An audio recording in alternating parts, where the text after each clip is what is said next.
Saidabad project, এটা মেঘনা থেকে আমরা পানি ট্রিটমেন্ট প্লান্ট করে সরাসরি ঢাকা ওয়াসার মাধ্যমে ঢাকা শহরে নিয়ে আসব। 95 কোটি লিটার পানি আসবে এটাতে। রোহিঙ্গা ক্যাম্পে তারা প্রায় 100 কোটি টাকার মতো আপনার সাহায্য করছে। মাননীয় প্রধানমন্ত্রী আজকে আমাদেরকে আলাদাভাবে একটা নির্দেশনা প্রদান করেছে যে আরও ভিতরে গিয়ে স্যালাইন ওয়াটারকে আমরা ট্রিটমেন্ট প্লান্টের মাধ্যমে, যেমন মধ্যপ্রাচ্য দেশগুলো করছে, এ ধরনের প্রকল্প আমরা কাছাকাছি সমুদ্র উপরিভাগ বা নদী গিয়ে যেখানে মিলিত হয়েছে সমুদ্রতে, চাঁদপুর বা আমাদের মোংলা, এ ধরনের দুটি পয়েন্ট থেকে আমরা বড় ধরনের প্রজেক্ট ফিজিবিলিটি স্টাডি করার জন্য ইতিমধ্যে মাননীয় প্রধানমন্ত্রী আমাদেরকে নির্দেশনা দিয়েছেন।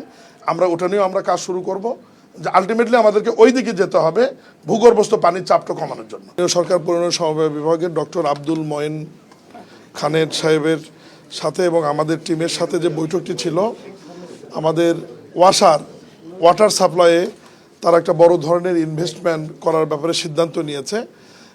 আপনারা জানেন যে ঢাকা শহরে প্রত্যেক দিন পানির চাহিদা হচ্ছে 3,25,00,000 লিটার।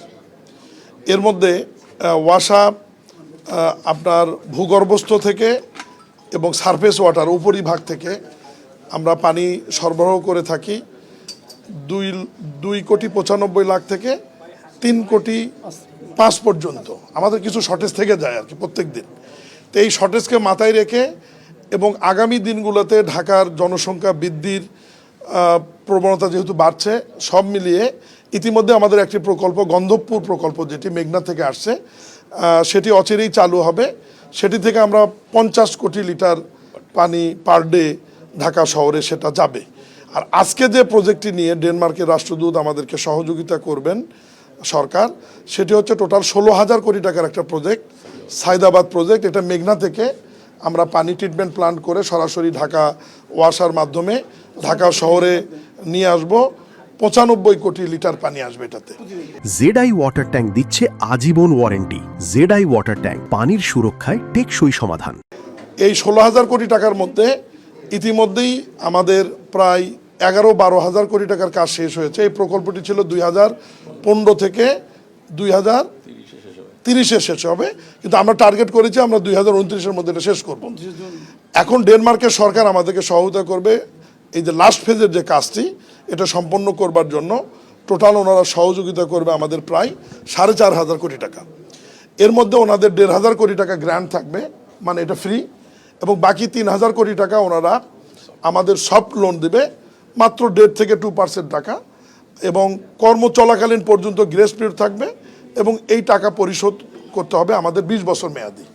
ফলে সরকারের উপর খুব একটা চাপ হবে না। আমরা এটা গ্রহণ করেছি এবং আমরা ওনাদেরকে সরকারের পক্ষ থেকে কৃতজ্ঞতা এবং ধন্যবাদ জানিয়েছি যে আমাদের এই প্রকল্পটি শেষ করবার জন্য শেষ পর্যায়ে তারা যে এত বড় একটি গ্র্যান্ট এবং সরাসরি ঋণ আমাদেরকে দিচ্ছে, এটাই মূলত ছিল আলোচনা। এর বাইরেও রোহিঙ্গা ক্যাম্পে তারা প্রায় 100 কোটি টাকার মতো আপনার সাহায্য করছে, ওখানে ওয়াটার ট্রিটমেন্ট, ওয়াটার সাপ্লাই এবং বিভিন্ন বিষয় নিয়ে।